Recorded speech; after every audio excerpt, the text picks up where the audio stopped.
Eh, bueno, buenas tardes a toda la audiencia que nos acompaña hoy en estas jornadas de instrumentación y control que organiza el Politécnico Colombiano Jaime Isaza Cadavid de la ciudad de Medellín. Agradecemos que hayan aceptado esta invitación a estas jornadas virtuales que reúnen expertos en el área de automatización industrial de la industria latinoamericana a discutir los retos actuales y el futuro de la industria en nuestra región.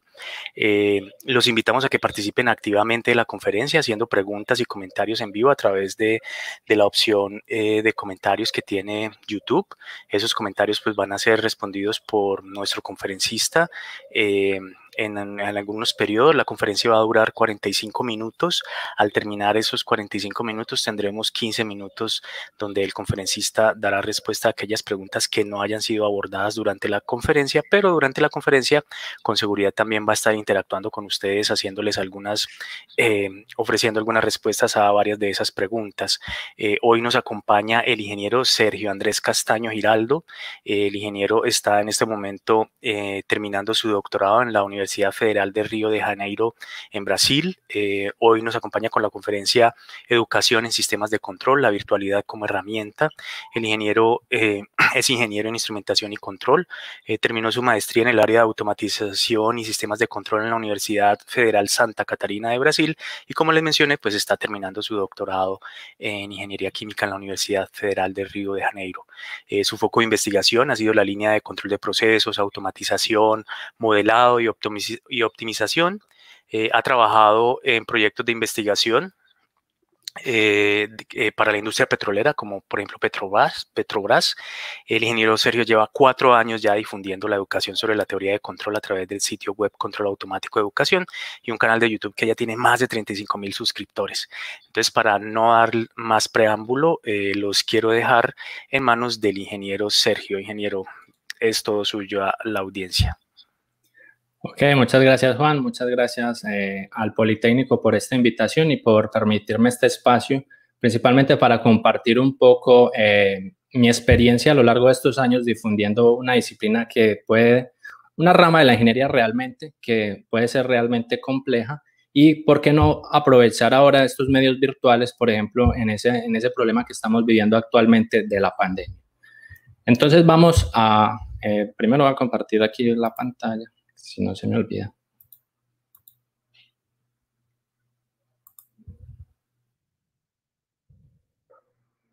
Ok, entonces hoy vamos a abordar sobre la educación en sistemas de control, aprovechando estas herramientas virtuales. Vamos a ver rápidamente una introducción. Quiero introducir un poco los conceptos de qué es esta cuestión de la virtualidad y cómo nos podemos aprovechar de ella ahora en las pandemias, qué tipo de herramientas existen actualmente. Hablaremos de mi proyecto educativo que lo comencé hace 4 o 5 años atrás de control automático de educación.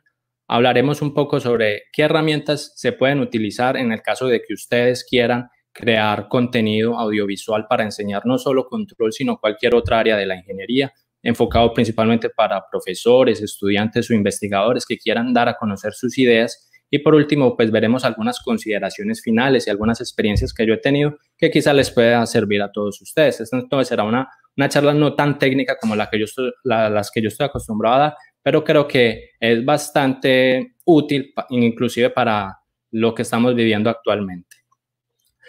Iniciemos primero viendo cuáles son los pilares que tienen los sistemas de control. Todo el que haya estudiado ingeniería de control o una disciplina de control como tal, va a ver que principalmente lo primero que debemos hacer para poder entender y regular algún proceso en control es saber y entender cómo funciona el proceso que nosotros queremos controlar. Para eso, entonces, al comienzo siempre se utilizan modelos o estudio de modelos de sistema, porque tenemos que saber cómo es que la planta que yo quiero controlar, cómo es que ella trabaja, cuál es su comportamiento dinámico, y para eso empezamos a estudiar diferentes fórmulas o ecuaciones, como por ejemplo las ecuaciones fenomenológicas. Estudiamos técnicas como técnicas de identificación de sistemas o técnicas, por ejemplo, del machine learning para poder simular este tipo de procesos y de eventualmente pues hacer estudios como los estudios de los sistemas de control. Una vez nosotros entendemos cómo funcionan estos modelos, estos sistemas, ahí sí procedemos a estudiar lo que es la regulación de procesos, donde empezamos a ver factores de estabilidad, qué tan factible es implementar un controlador, qué estrategias de control existen y cuáles podríamos utilizar en nuestro proceso. Y eventualmente quien quiera seguir profundizando más en estos temas y quiera darle ¿cómo, por así decirlo, darle un plus a estos sistemas de control, ya podríamos entrar a adicionar, por ejemplo, algoritmos de optimización o algoritmos mucho más complejos que me permiten obtener un óptimo en este sistema que estamos trabajando.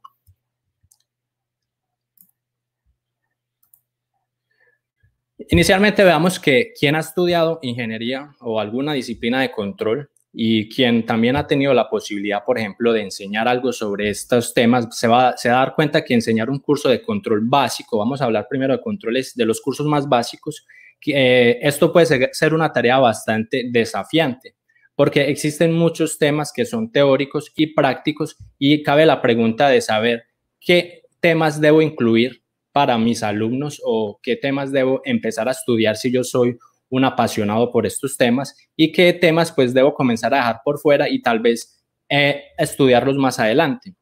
Entonces por eso se vuelve muy complejo saber cuál de todos estos temas debería incluir en un curso de control. La ingeniería de control pues es una rama de ingeniería, sin embargo ella también ella es abordada o hay varias disciplinas que las abordan en diferentes ingenierías. Aquí yo separé dos grandes ingenierías que estudian los sistemas de control, como es la ingeniería eléctrica al lado izquierdo y afines, que son la ingeniería electrónica, la mecatrónica. La propia ingeniería de control se aborda mucho hacia el área eléctrica y por el otro lado tendría la ingeniería química, que aborda mucho más los procesos. Estos tipos de ingenierías entonces estudian los sistemas de control y yo he tenido la posibilidad entonces de estar en ambas ramas. Y entonces en la parte, yo lo que he podido notar es que más que todo en la parte de la ingeniería eléctrica, electrónica, mecatrónica, en fin, se estudia mucho sobre los sistemas lineales y principalmente la respuesta frecuencial de los sistemas. En cuanto en la ingeniería química se estudian más los modelos fenomenológicos, se estudian más la planta como un todo y no un solo proceso. Sin embargo, esto no quiere decir que, por ejemplo, en ingeniería química no se estudie la respuesta frecuencial y tampoco quiere decir que aquí en ingeniería eléctrica pues no se estudien modelos fenomenológicos no lineales, no. Es más que todo como la tendencia que tienen los profesores o los alumnos debido a la formación que se desarrollan en este tipo de ingenierías. Entonces vamos a ver que las bases teóricas de un curso de control, pues cuando nosotros queremos estudiar control, debemos cubrir los siguientes aspectos. Primero, como ya los mencioné, los principios de modelados del sistema, porque si nosotros queremos controlar un sistema, debemos saber cómo es que él se comporta. Para eso, entonces, debemos entender conceptos como funciones de transferencia, espacio de estados, análisis de estabilidad, respuesta frecuencial, qué son polos, ceros, autovalores, autovectores. Yo sé que muchos de ustedes que han estudiado este tipo de carreras, pues han tenido que estudiar todo esto y a veces hasta se han podido confundir con algunos conceptos, incluso muchas veces elementales. Y cuando uno entiende ya cómo funcionan esos procesos, ahí sí comenzamos a estudiar lo que son los aspectos de control, bien sea por realimentación o por avanzo, que ya veríamos como qué tipos de controladores existen, cuáles podríamos implementar, qué tipos de sintonías podremos aprender, y también sobre el diseño de controladores. Entonces, aquí a grandes modos, para un curso general de control, pues esto sería primero lo que deberíamos ver. Y normalmente vemos que siempre se divide como en dos, porque al comienzo de un curso pues se tiene que muchas veces estudiar la parte del modelado y después entrar a la parte de control. Aquí entonces les traje un mapa de la teoría del control. Este mapa es desarrollado por este divulgador científico, este ingeniero Brian Douglas. Él tiene un canal en YouTube espectacular donde explica mucho sobre el control y su página en internet es Engineering Media.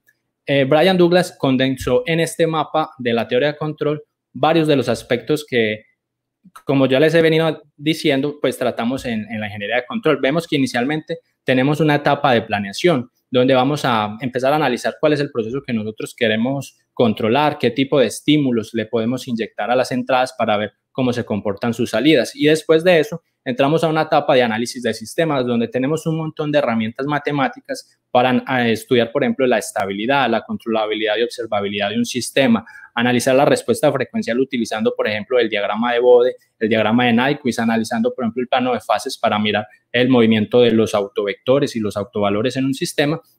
Y después partimos por ejemplo, a una etapa de modelado y simulación, donde debemos saber modelar nuestros sistemas a través de, por ejemplo, sistemas lineales como funciones de transferencia o espacio de estados, o a un sistema no lineal a través de espacios de estados no lineales, y muy importante saber manejar también las herramientas de simulación para poder poner en prueba todo esto. Y muchas veces cuando nosotros queremos controlar algunos procesos, los estados que queremos controlar muchas veces no están disponibles, y para eso deberíamos también estudiar técnicas, por ejemplo, de estimación de estados, para después partir a las técnicas de control propiamente dichas, que pueden ser técnicas clásicas, como por ejemplo la realimentación de estados, controladores PID, técnicas de control no lineal, técnicas de control robusto, técnicas de control de MPC, de control predictivo, óptimo, control adaptativo. Ya todos estos son controles mucho más complejos, o controles por redes neuronales. Entonces, ustedes están viendo aquí que la complejidad en la ingeniería de control pues aborda muchos temas, y que abarcar todo esto en un curso de control, y principalmente aquellas ingenierías que únicamente tienen una disciplina de control, va a ser muy difícil. No sé si hay alguna pregunta, si alguno de ustedes ha podido o ha tenido dificultades con este tipo de disciplinas, y no sé, si tienen alguna pregunta lo pueden hacer ahora mismo, o pueden ir, o las podemos respondiendo pues a lo largo de la presentación.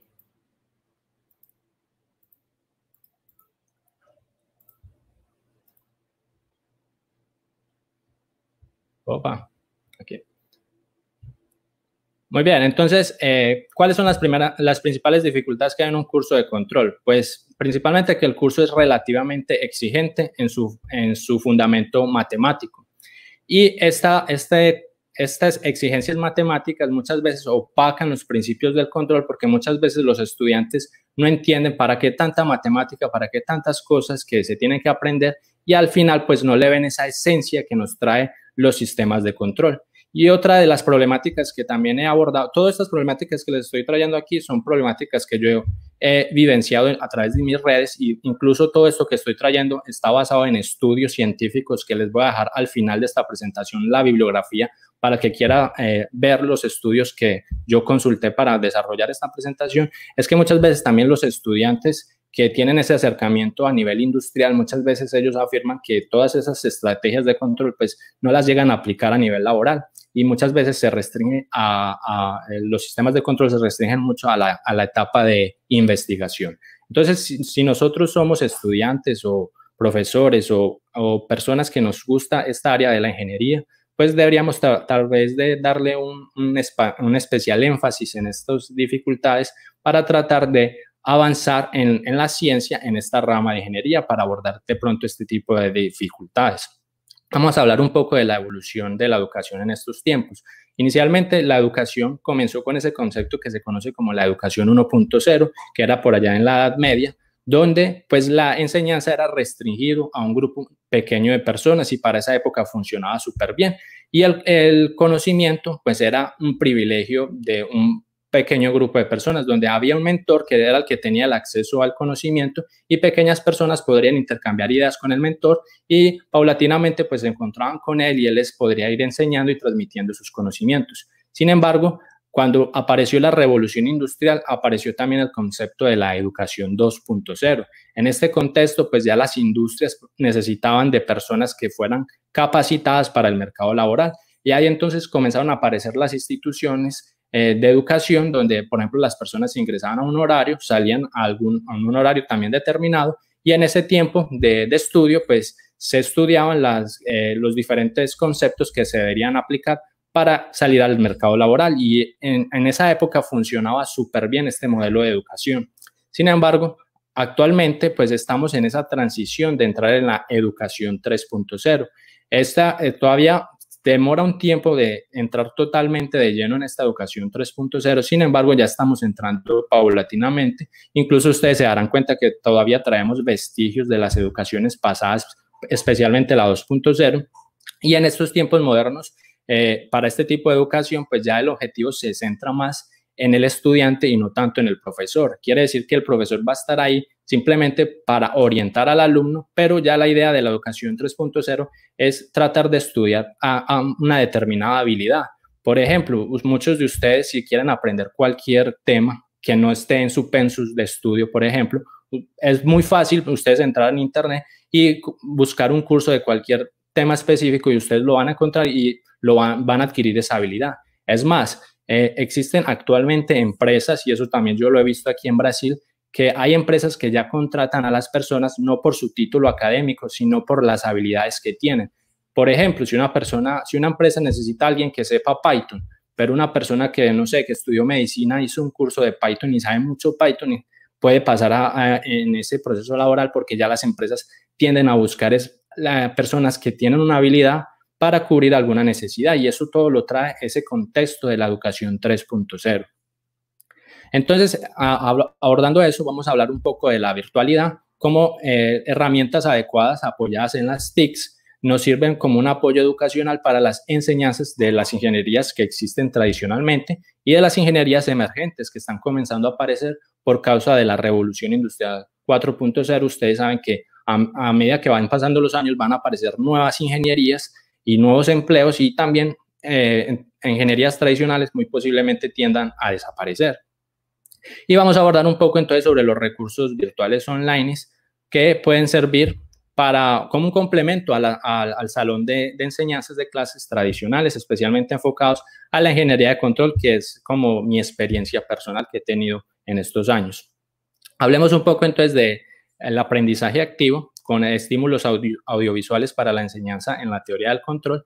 Y aquí, entonces, lo que les venía comentando al comienzo, muchas ingenierías reciben conceptos o reciben disciplinas de sistemas de control. Sin embargo, como les dije, muchas veces esas ingenierías solo tienen un curso, o si mucho, solo tienen 2 cursos. Entonces, según los estudios que yo he ido leyendo y también a través de mi experiencia personal, para ese tipo de ingenierías donde hay solo un curso, lo mejor es hacer más prácticas y menos teoría.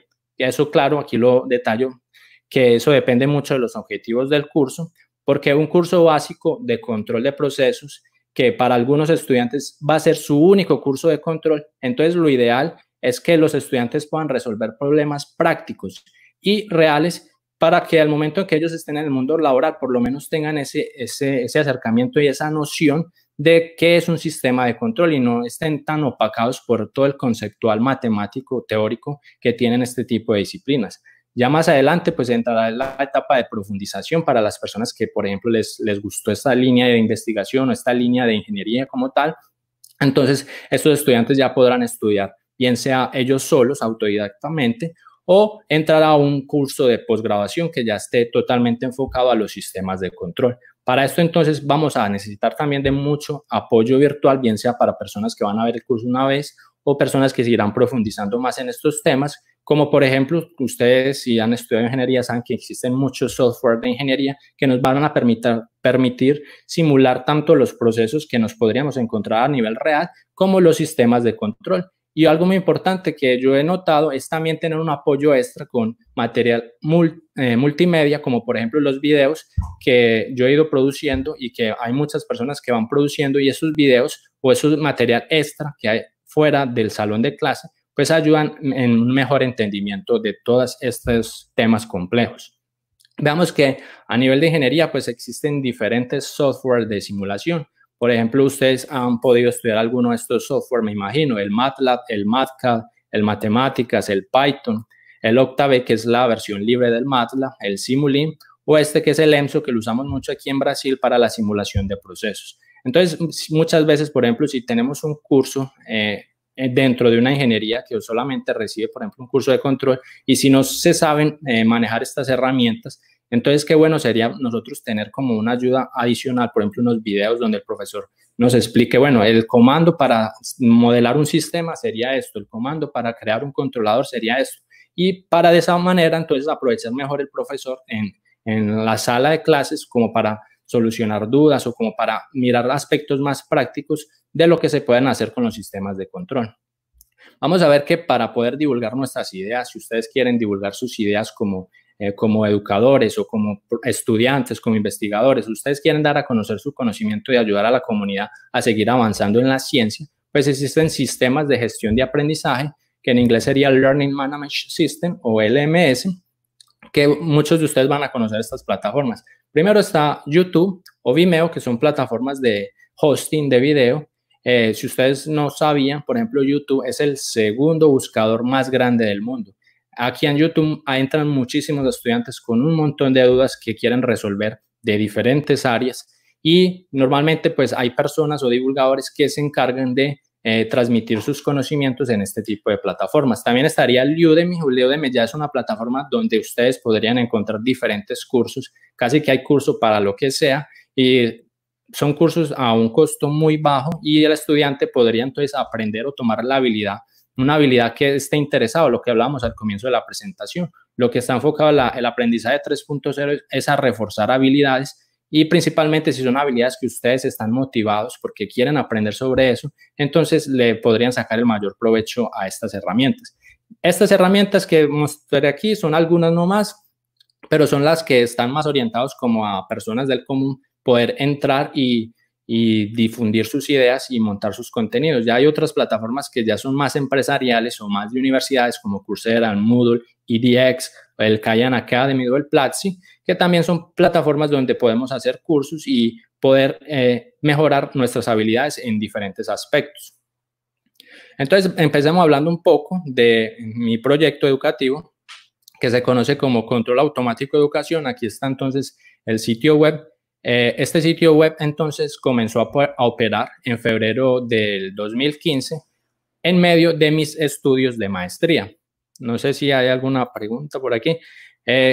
Yo creé este sitio web porque cuando yo estaba haciendo la maestría, por allá en el 2015, estaba recibiendo mucha información y es en muy poco tiempo para recibir tanta información, entonces yo comencé a plasmar estos conocimientos ahí en el sitio web y adicionalmente, paralelamente, en el canal de YouTube y simplemente como para yo poder ir estudiando y ir asimilando tanto contenido que estaba recibiendo. Entonces, comencé a recibir un feedback gigantesco de la comunidad que les estaba sirviendo todo ese contenido que yo estaba dejando allá y eso me motivó mucho a continuar o dejar activo el sitio web y dejar activo también el canal de YouTube porque les estaba ayudando a todos ustedes y ya llevamos 5 años entonces en esa etapa. Aquí, por ejemplo, tengo una pregunta de Rafael Duque. Es un área compleja y más ahora que nos estamos enfrentando a la cuarta revolución industrial. Tenemos conocimiento. Sí, realmente los sistemas de control es un área bastante compleja y ya vimos inclusive el mapa teórico que se abarcan tantos temas y muchas veces los estudiantes, a mí por ejemplo, me piden constantemente información de diferentes tipos de control que yo inclusive yo no domino todos los temas de control. Hay un montón de temas de control que a mí me encantaría estudiar. Ahora que estoy haciendo pues el doctorado, pretendo pues terminar mi tesis para enfocarme a estudiar más temas de control, que es lo que más me apasiona. Y entonces aquí, continuemos aquí.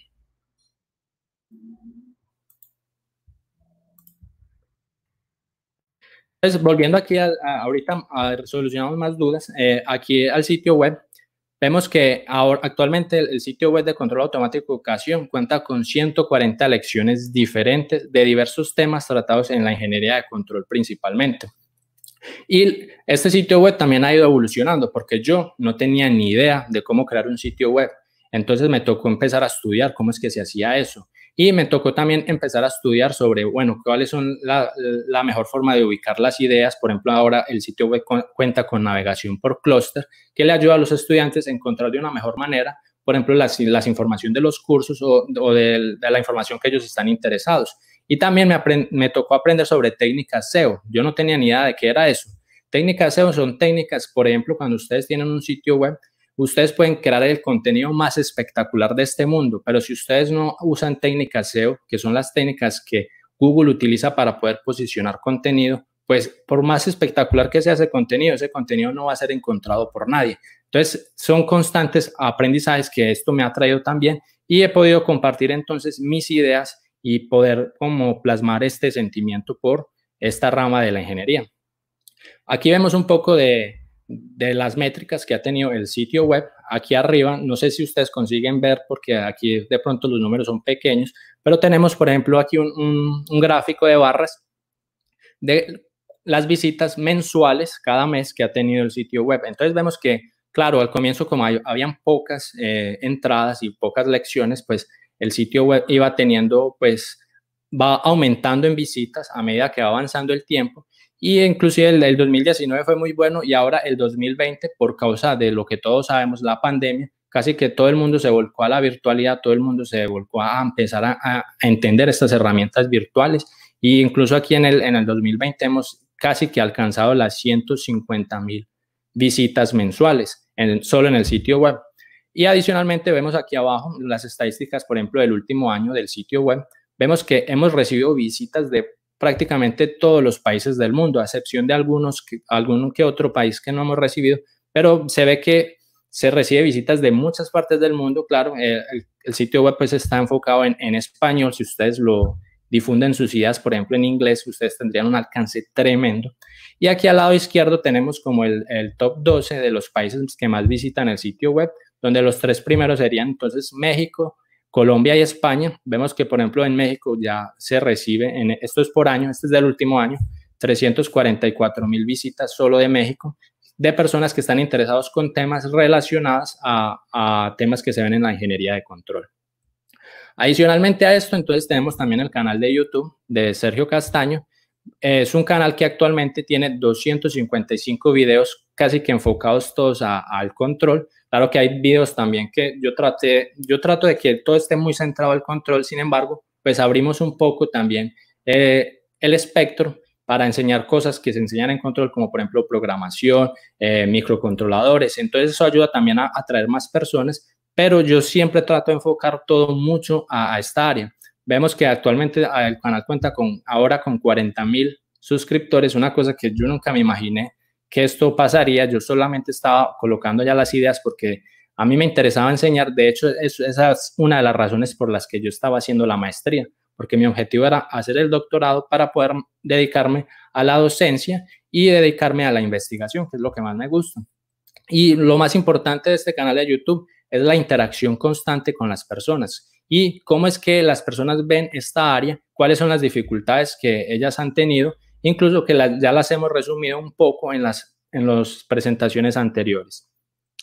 Vemos que aquí, tanto en el sitio web al lado izquierdo, pues yo he tratado de dividir todos los temas por cursos. Entonces hay de microcontroladores, programación, cursos de control, de instrumentación. Y de la misma forma, en el canal de YouTube también yo trato de ser muy organizado y dividir todo muy bien por temas de interés. Entonces, por ejemplo, aquí en el canal pues tenemos sobre diferentes temas de, por ejemplo, programación en MATLAB, de microcontroladores. Tenemos ya temas más complejos de control como el control predictivo, por ejemplo, a veces las variables de estado veo que da mucha dificultad. Y algo muy interesante que puedo notar, por ejemplo, no sé, creo que hace un año lancé este curso de conceptos básicos de control y he notado que eso ha ayudado enormemente a los estudiantes. Tenemos aquí. Por ejemplo, los conceptos básicos de control, muchas veces los estudiantes no tienen esa relación de qué es lo que están haciendo. Muchas veces el estudiante mira, por ejemplo, una función de transferencia que tiene solo una ecuación algebraica, numerador y denominador, y resuelva eso, aplique las fracciones parciales, transformada inversa de Laplace, pero al final de cuentas, pues no tienen ese sentimiento de saber qué es una función de transferencia, algo tan elemental como eso. No saben que una función de transferencia puede venir de un proceso, por ejemplo, de una caldera. Una caldera, pues el comportamiento dinámico de la temperatura, pues se comporta de cierta forma y esa función de transferencia lo que nos está extrayendo esa información en el papel matemáticamente, cómo es que se comporta ese sistema. Entonces, al traer estas ayudas virtuales, por ejemplo, yo trato mucho en los videos en traer ese tipo de ejemplos para que el alumno consiga por lo menos asociar algo tan básico como que es una función de transferencia a nivel real y que vea que eso realmente sí aplica. Aquí tenemos una pregunta de John. Según tu experiencia, ¿cuál es la mejor herramienta para el autoaprendizaje en control? ¿Y cómo determinar la que se requiere? Bueno, eso es una pregunta muy buena porque muchas personas no aprenden de la misma forma y todas las personas, y ya lo vamos a ver, no todas las personas tienen el mismo timing para aprender una habilidad. A veces unas personas aprenden un concepto mucho más rápido y otras personas pues se demoran un tiempo mayor. Sin embargo, cuando ambas personas tienen ese conocimiento a nivel laboral, eso es indiferente porque ya las personas tienen esa habilidad para aplicarla en su mundo laboral. Herramientas que me sirvieron a mí, por ejemplo, herramientas audiovisuales me han servido bastante. Entonces yo muchas veces grababa el audio, por ejemplo, en las clases, prestaba libros constantemente, preguntaba a los que sabían. Y eso a mí me ayuda porque yo soy una persona muy olvidadiza y siempre, por ejemplo, trataba de hacer códigos. Por ejemplo, en MATLAB yo trato de no utilizar los toolbooks, sino que trato yo mismo de programarlos solamente para aprender cómo es que se hace y ya pues eventualmente ya sí uso los toolbooks por cuestión de rapidez. Pero eso entonces va a depender de en qué cada persona le podría ayudar más diferentes herramientas. A mí me sirven mucho las ayudas audiovisuales. Después continuamos respondiendo las otras para ver si continuamos aquí con la presentación. Ya se me olvidó cuál es aquí. Bueno, ¿qué equipos existen para la producción de video? Si ustedes son estudiantes, profesores, investigadores y quieren mostrar sus ideas, ¿qué equipos necesitarían? Básicamente un computador es lo único que necesitan. Ya, si quieren mejorar su producción audiovisual, entonces les recomiendo un micrófono. Esto, por ejemplo, un micrófono condensador unidireccional que únicamente graba al frente y alrededor pues no capta el sonido. Entonces eso es muy bueno porque no va a captar el ruido externo. También pueden utilizar micrófonos de lapela para colocar en ropa y, por ejemplo, grabar algún contenido en campo, mostrarle a los estudiantes alguna práctica. Entonces también es muy bueno. También cámaras. Por ejemplo, yo tengo actualmente esta cámara que es una M50 de Canon, pero mucho tiempo lo que utilicé fue el celular.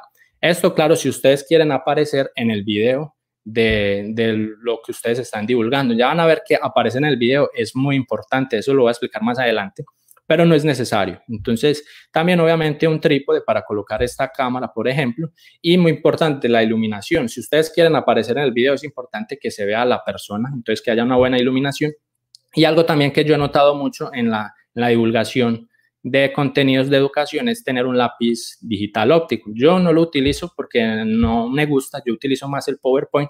Sin embargo, hay profesores, estudiantes o investigadores que les gusta más escribir y entonces esta sería la herramienta más ideal porque pueden hacer videos escribiendo las ecuaciones y incluso pueden hasta rayar ahí en las presentaciones de PowerPoint. Entonces, que de aquí, de todo esto que les traje, lo más importante obviamente es el computador. Ojalá que un computador de gama media, gama alta, porque el procesar videos pues requiere bastante poder computacional.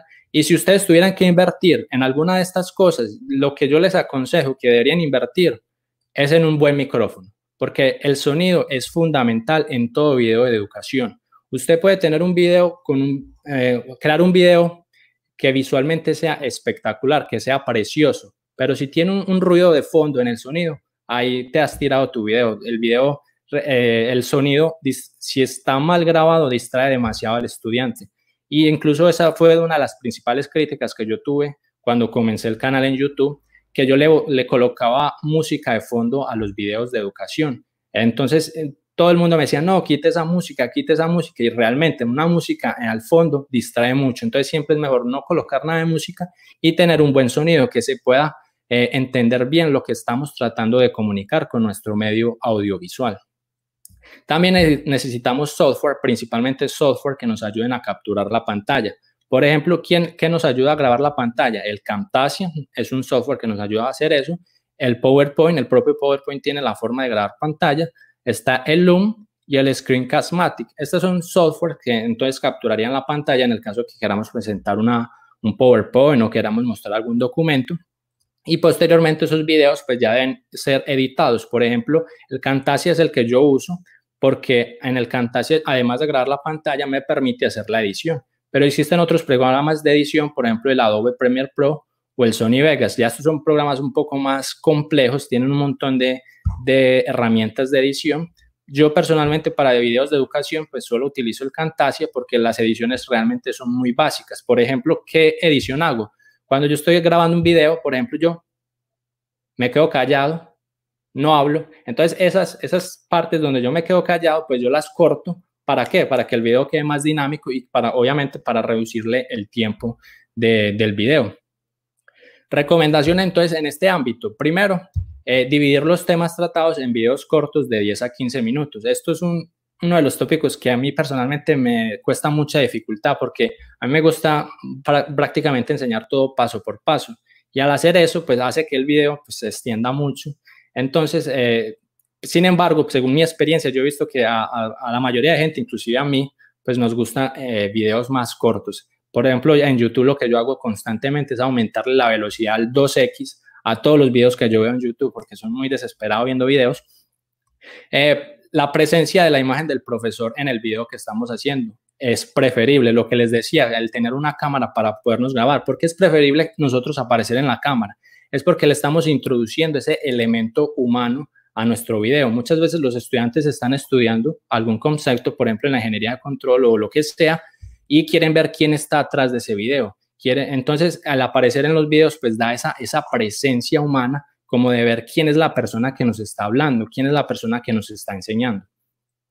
También es importante utilizar elementos multimedia como animaciones, videos, fotografías, lo que les decía anteriormente. Por ejemplo, una función de transferencia que simplemente es unos números ahí, un numerador y un denominador, que es una función algebraica. ¿Eso qué es? Entonces, si traemos elementos visuales, por ejemplo, es que eso viene de un proceso que es una caldera, es un reactor, es tal cosa, entonces eso ayuda a asimilar de una mejor forma los conceptos básicos para poder así ya entrar a conceptos mucho más complejos.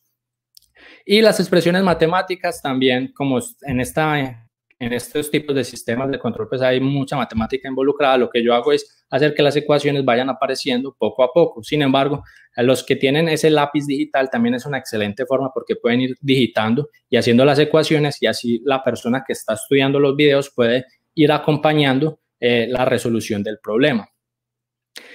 Estas recomendaciones que les estoy mostrando aquí son recomendaciones que yo no tenía ni idea en el momento en que yo creé el canal. Yo simplemente, como les dije, cuando estaba haciendo mi maestría, yo solo estaba montando contenido, y porque pues la maestría demanda mucho tiempo y posteriormente pues el doctorado también.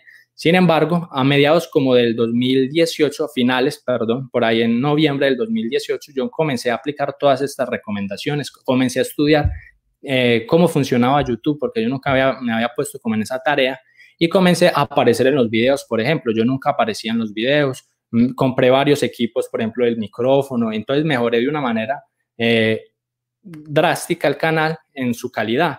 Y a partir del 2018 vemos que en el 2019 tuve un crecimiento impresionante en las vistas del canal, también sucedió en los suscriptores, y ahora pues obviamente en el 2020 pues hemos tenido un pico también súper grande. Claro, todo esto a raíz pues de la pandemia, que todo el mundo se volcó a la educación virtual y ya necesitaban como estas herramientas donde apoyarse para aprender temas complejos. Por ejemplo, aquellos que no saben mucho de control, entonces llegaban al canal y aprendían por lo menos algunas estrategias y algunos conceptos básicos. Bueno, pero ¿qué beneficios traería para ustedes si ustedes quieren crear contenido audiovisual? ¿Por qué beneficios traería para ustedes al hacer esto? Primero, claridad y apoyo. Por ejemplo, si ustedes quieren exponer sus ideas, si tienen estudiantes o si son estudiantes que quieren exponer sus ideas a otros amigos, colegas, pues que van a hacer que los estudiantes, si hacen, claro, todo de la mejor forma posible, que los estudiantes consigan retener de una mejor manera el concepto que se está aprendiendo. Y esto es una de las herramientas que me preguntan por ahí, que les ayuda a varias personas. Por ejemplo, yo personalmente, aprendo más fácil viendo las cosas, pero puede que otra persona aprenda más fácil leyendo un libro. Y va a depender, es que tienes que identificar cuál es la técnica de estudio que más te sirve. Otro beneficio, que por ejemplo, lo que hacemos aquí en el canal de YouTube y en el sitio web, que es contenido evergreen. ¿Qué quiere decir que es evergreen? Que es contenido que no caduca. Es decir, por ejemplo, hacer videos demanda mucho tiempo. Eso quita el tiempo que ustedes quieran si quieren hacer bien pues las cosas. Pero ¿qué pasa? Bueno, yo me esforcé mucho haciendo eso este año, pero yo sé que al próximo año, cuando tenga un nuevo grupo al que le quiera enseñar, ya todos los videos están listos. Entonces ya no tengo ese trabajo extra, sino que ahora yo le puedo aportar a estos nuevos estudiantes esas herramientas que ya están grabadas, inclusive pues también recibiendo el feedback de ellos diciendo, profe, es que tal cosa no me quedó claro, entonces tal vez se podrían mejorar los videos en ese aspecto. Inclusive ya se podría abordar más ejemplos y poder extender ahora sí los cursos de control a temas que antes no se podían ver por toda la cantidad de conceptos que hay que ver en un curso de control. Entonces, si tenemos este apoyo virtual, nos daría para avanzar mucho más en estos temas. La interacción es súper importante, entonces lo que les decía, siempre escuchar a los estudiantes y muy importante en estas herramientas virtuales es que usted va a recibir una interacción no solo de sus estudiantes que los tiene ahí, sino de personas de todo el mundo y usted se da cuenta de qué es lo que están estudiando en otras partes, qué es lo que está, pues, por así decirlo, como mandando la tendencia en esta rama de la ingeniería. Y, por supuesto, una marca personal. Cuando uno crea un contenido audiovisual y cuando tantas personas te comienzan a seguir y les gusta tu trabajo, tú estás creando una marca personal. Entonces, eso sirve como para presentarte ante los demás. Sirve también, por ejemplo, en el caso que quieras vender algún producto, algún servicio, te va a ser mucho más fácil porque las personas te conocen, saben qué calidad esperan de tu parte. Entonces, sería, por ejemplo, mucho más fácil ofrecer algún tipo de producto. Claro, esto también tiene unos inconvenientes tremendos. Primero, que ya les dije, esto demanda muchísimo tiempo, principalmente si queremos hacer bien las cosas, quien ha preparado clases sabe que preparar clases demora mucho y ahora imagínense a eso que hay que meterle el video, que hay que editarlo, que hay que mejorarlo y no sé qué, entonces eso demanda muchísimo tiempo. Exponerse públicamente, esto también es uno de los inconvenientes que tal vez muchas personas se retraen para no hacer este tipo de contenidos, porque claro, ustedes van a estar expuestos ante el mundo entero, entonces eso también puede ser una limitación grande.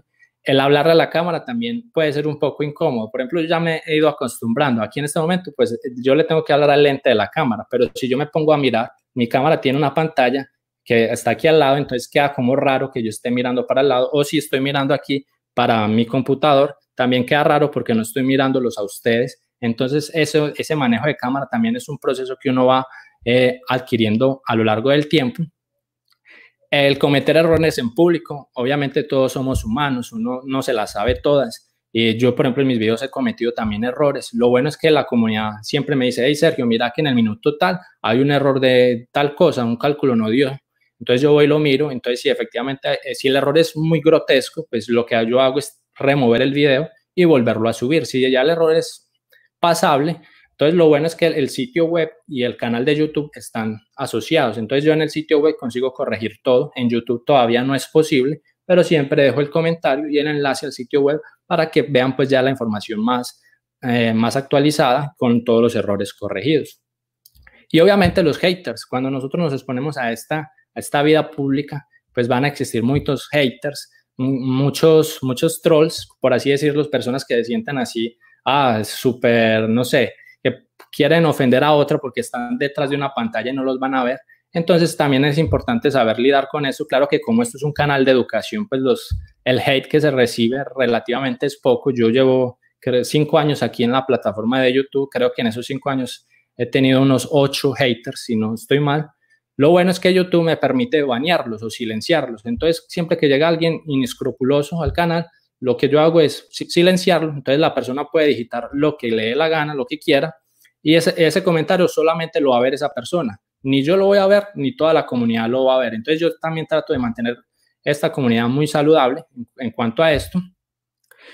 Por último, aquí para ir finalizando entonces nuestra presentación, les traje algunos divulgadores del área de control.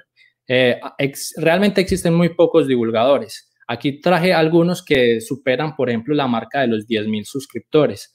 Pero si ustedes van a buscar divulgadores de esta área, pues van a ver que hay poquísimos divulgadores. Por ejemplo, continuamos aquí haciendo publicidad al canal, el canal de Sergio Castaño, que ya estamos aquí en 40,000 inscritos. Y el resto casi que todos son en inglés. Por ejemplo, el canal de John Rossi Cheer. Este canal me gusta mucho principalmente para estudiar controles avanzados como el control predictivo.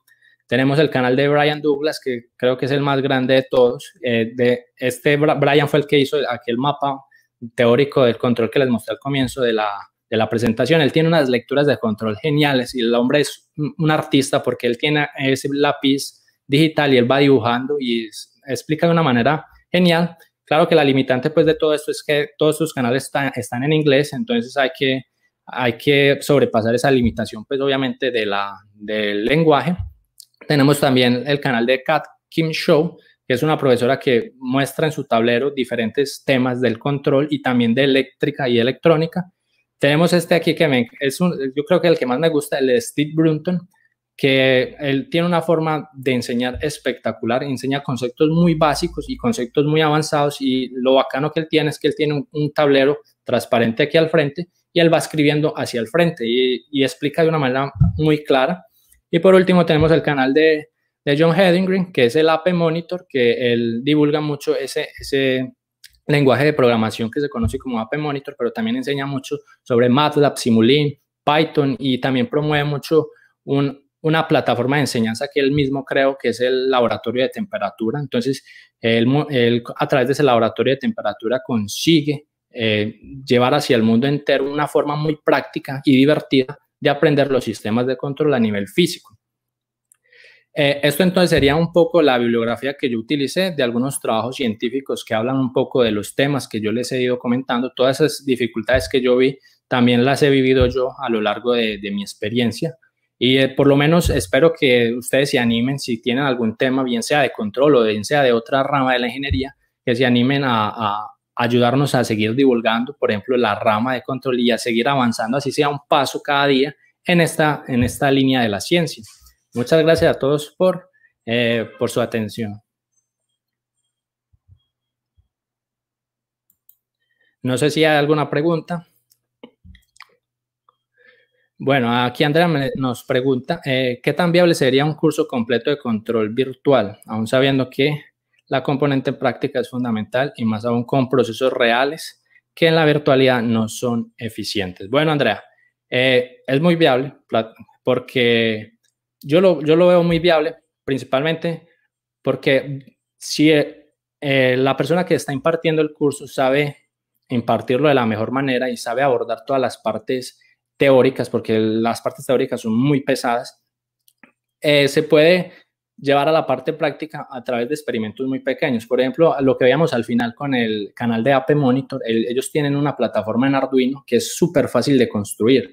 Eso solo tiene un transistor, un sensor y listo. Entonces, en una protoboard se construye eso, y en esa misma tarjeta se pueden aplicar todos los conceptos teóricos que se están viendo, por ejemplo, en un curso virtual. Y se podría aprender horrores siempre y cuando pues las cosas se hagan de la mejor manera y se expliquen conceptualmente todos los procesos. Por ejemplo, yo en mi canal tengo muchas prácticas físicas reales que estudiantes que vieron sistemas de control nunca imaginaron que aplicar todo lo que estudiaron en la ingeniería se aplicaba de una manera tan fácil y tan práctica en un sistema real, porque realmente nunca lo vieron. Entonces es muy importante traer esa parte práctica, y hay pequeños experimentos que se pueden hacer en su casa para aprender y ver cómo es que funciona un sistema de control. Bueno, aquí tiene un comentario de Daniel. Sergio, sigo tu contenido desde hace un buen tiempo. Muchas gracias, Daniel. Te pregunto, ¿qué otras herramientas de divulgación crees que es necesario introducir para aumentar el conocimiento en la ingeniería de control? Herramientas de divulgación, creería que, por ejemplo, si más profesores se animaran a expresar su contenido en Internet, sería genial. ¿Por qué? Porque hay muchos profesores que son muy buenos y saben mucho sobre diferentes temas del control. Vemos que el control se abordan en muchas ingenierías, y hay profesores que han tenido unas experiencias espectaculares en las industrias. ¿Qué pasaría si esas personas nos traen un poco de su conocimiento y su experiencia, por lo menos expresando, no sé, su experiencia con esos procesos de control, y si muestran, es que teníamos aquí un problema no sé, de un reactor que queríamos controlar, entonces íbamos a implementar un control PID, pero el PID no se podía utilizar porque no cumplía con los requerimientos asociados y no sé qué, entonces implementamos un control más avanzado como un MPC. Entonces traer ese tipo de experiencias para mí sería espectacular. Es seguir avanzando, como les dije. Es que lo que pasa es que aquí hay muy pocas personas difundiendo el área, y yo pienso que necesitamos más personas que nos colaboren. Incluso tenemos un canal, un grupo en Facebook que lo creamos hace poquito, se llama Grupo de Control Automático de Educación, donde muchas personas preguntan cosas muy elementales y la comunidad es muy prestativa, y cuando llega un novato preguntando alguna cosa así muy básica, siempre le responde, hace esto, mira este libro. Entonces ese tipo de comunidades también pienso que ayudan bastante. Raúl Calienes nos dice, ¿qué le parece el curso de Python como alternativa a MATLAB en el análisis de sistemas de control? Yo creo que hoy en día pues tienes que aprender, a ver, lo principal para toda ingeniería, no solo ingeniería de control, es saber programar. Programar no es saber que sabe Python, lenguaje C, no, tiene que saber programar. Cuando tú sabes programar, lo puedes aplicar ya a otros lenguajes, ya sabes resolver la lógica, entonces ya simplemente lo aplicas en Python, lo aplicas en MATLAB, en el lenguaje C. Actualmente Python pues está mandando la parada, todo el mundo está estudiando mucho Python, principalmente en el Machine Learning, y Python es espectacular. MATLAB es más un software como para hacer prototipos. Cuando uno quiere hacer un proyecto, pues quiere primero hacerlo rápidamente, mirar si funciona. Entonces, si funciona en MATLAB, ahí ya lo convertimos a un lenguaje más comercial o por lo menos que sea libre, como el Python, puede ser el lenguaje C. Entonces, principalmente mi recomendación es que sepan programar. No importa el lenguaje viene después. Ustedes ya aprenden cuál es la instrucción que hace, cómo se hace un for en lenguaje C o cómo se hace un for en Python. Eso ya ustedes lo aprenden siempre y cuando ya tengan esa lógica de programación, que todo ingeniero tiene que saber programar. Vitigo 96. La educación virtual es muy buena, pero siento que hace falta el acompañamiento, ya que en un punto, por ejemplo, me puede surgir una duda en el video o en el material, no hay cómo resolverla, es correcto. Es totalmente correcto y es muy relacionado a lo que hablábamos de la educación 3.0. ¿Qué es lo que sucede? Esta educación virtual tiene que ser una herramienta, pero no debe reemplazar, pues yo no creo que debería reemplazar la educación que tenemos presencialmente con un docente. Entonces, cuando tenemos estas herramientas virtuales, nosotros podemos mirar y principalmente sería muy bueno si el propio docente es el que hace la herramienta virtual, porque nosotros en casa pues podríamos estudiar sobre ese aspecto y como lo dice la educación 2.0, ya el docente sería como una guía, ya uno le dice, ay, profe, es que esta parte no me quedó tan clara, entonces, ¿cómo podríamos solucionar este problema? Y por eso es que el docente tiene que estar muy comprometido también en estas educaciones virtuales. Y los cursos virtuales que ustedes hacen, por ejemplo, en Udemy, en Platzi, lo importante es que el docente, pues, si ustedes adquieren un curso, sea el que sea, que el docente siempre esté ahí para responderles. Algo que no sucede mucho en YouTube, que en YouTube hay varios divulgadores de contenido que pues colocan su contenido, pero no están ahí para responder todas las preguntas porque, claro, muchas veces ya es imposible dependiendo de la comunidad que tenga el divulgador. No sé si hay alguna otra pregunta. Bueno, Sergio, te agradecemos mucho desde el Politécnico Colombiano Jaime Isaza Cadavid, también al público asistente, unas preguntas muy interesantes. Desde el Politécnico nos gustaría que nos compartieras un poco tu experiencia en esta pandemia frente al curso de instrumentación y control o el área específica de control, ¿cierto? Ya alguien te hizo una pregunta frente a que si era viable poder dictar un curso completo de control teniendo en cuenta que hay tanto contenido práctico, ¿cierto? Entonces, ustedes allá en la Universidad Federal de Río de Janeiro ¿tienen montado los cursos de control completamente virtuales? Actualmente, eso ha sido una problemática grande, principalmente en las universidades federales, por ejemplo, aquí en Brasil, que son las del Estado. Por ejemplo, la universidad actualmente está totalmente parada, no están ofreciendo nada, están principalmente Brasil está siendo muy afectado por el COVID. Aquí hay muchísimos casos, hay muchísimas muertes y por lo tanto, pues las universidades han estado paradas. Y por ejemplo, nosotros estamos hablando o estamos en un programa de posgraduación, que es el mayor programa de posgraduación que tiene Brasil en ingeniería química. Y vean que no tienen implementado un concepto virtual y apenas están comenzando a entrar y darse cuenta que es que la virtualidad ha llegado desde hace mucho tiempo. Entonces, ¿por qué no implementamos y usamos estas herramientas? Y mire que hasta ahora pues los profesores están moviendo a aprender estas herramientas virtuales, cosas que tenemos desde hace muchísimo tiempo. ¿Qué pasa si sucede otra pandemia? Si nosotros no sabemos sobre estas herramientas, pues vamos a volvernos a quedarnos de brazos cruzados y a los estudiantes pues se irán viendo cada vez más perjudicados. En lo que has estado buscando, ¿tú has encontrado algunas herramientas de teleoperación para trabajar con laboratorios virtuales unidos pues de la mano con esta parte de montar cursos a través de videos y otro material? Sí, incluso se me olvidó. Yo podría colocarlo aquí en la presentación. Hay unas universidades, principalmente creo que están en Noruega. Ellos tienen lo que tiene, por ejemplo, el profesor Rubén allá en el Politécnico. Tienen plantas virtuales y tienen toda una plataforma donde el estudiante entra a un sitio web y pueden ver la simulación de un proceso. Entonces toman un proceso cualquiera, un reactor, cualquier cosa, y está todo animado y ellos pueden hasta entrar a los parámetros del controlador, modificar los parámetros, pueden adicionarle controladores avanzados y hay un video siempre el profesor explicando, bueno, esta herramienta la usamos así, así, después hay un contenido teórico y claramente todo eso lo que ven ahí, pues lo discuten ya en las aulas presenciales y son cosas que se aplican en Europa principalmente, que ¿por qué no traerlos aquí a nuestra región de Latinoamérica? Ok, tenemos acá una pregunta de Camilo González. Sergio. Bueno, en la industria se podría aplicar controles más sofisticados, MPC, Fuzzy Logic, neuronales. De la industria generalmente solo he visto, sí, pues, efectivamente. Lo que pasa es que, ¿qué es lo que sucede? En la industria, claro, se utiliza el PID porque el PID es muy robusto y principalmente, ¿cuál es la ventaja que tiene el PID?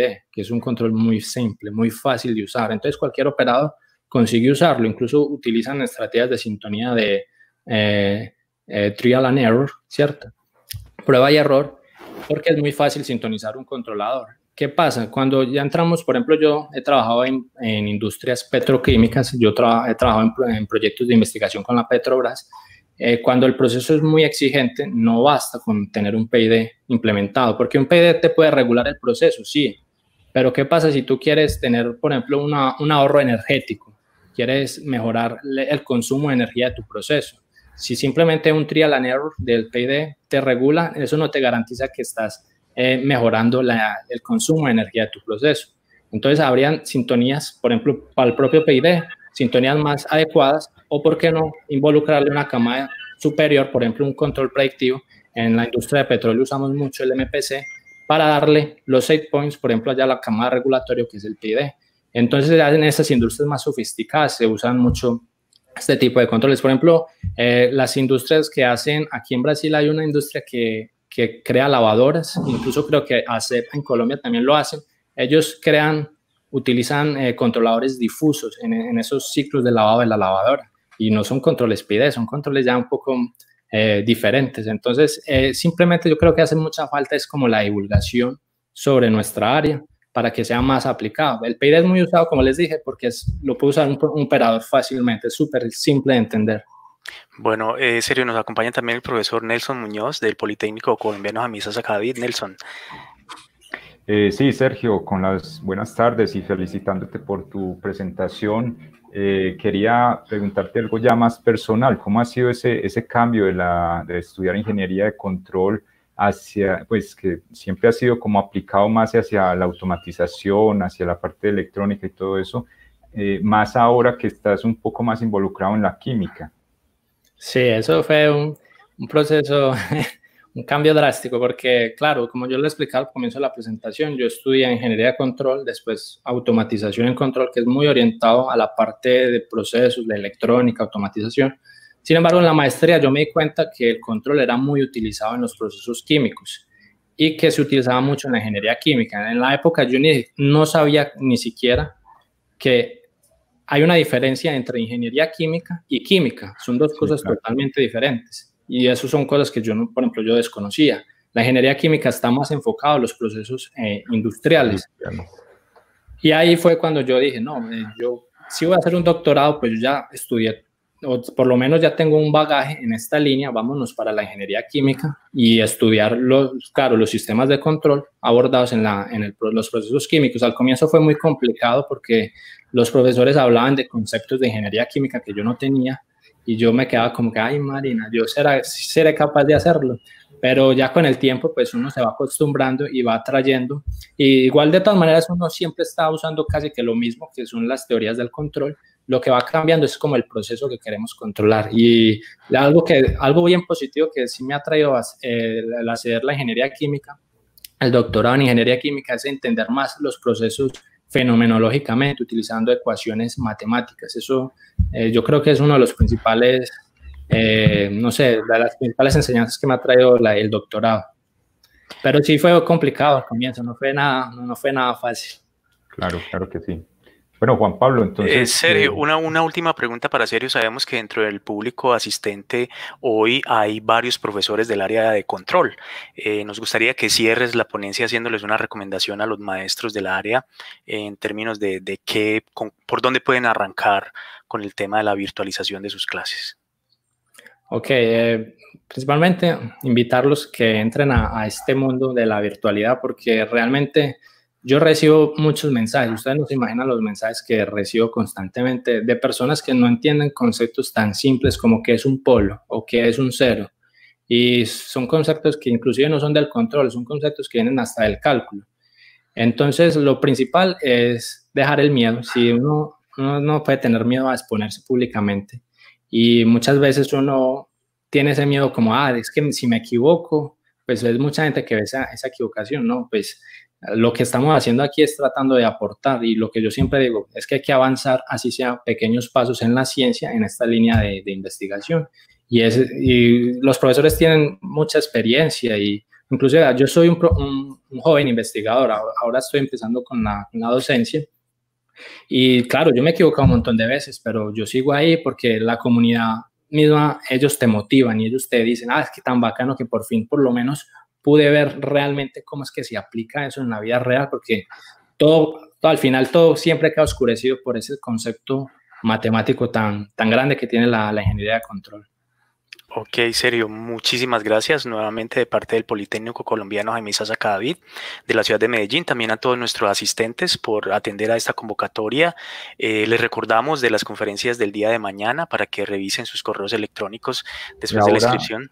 Ahora también hay conferencia a las 4 de la tarde. Y a las 4 tenemos una conferencia de una persona de Siemens, entonces los esperamos en estas jornadas de instrumentación y control 2020 organizadas por el Politécnico Colombiano Jaime Isaza Cadavid. Sergio, muchas gracias. Muchas gracias, profesor. Muchas gracias al Politécnico y a todos los asistentes. Nos vemos entonces ahí en las plataformas virtuales. Sí, claro, muchas gracias. Ahora en una hora tenemos la siguiente conferencia. Eso, en una hora, no se vayan a perder la presentación. Ok.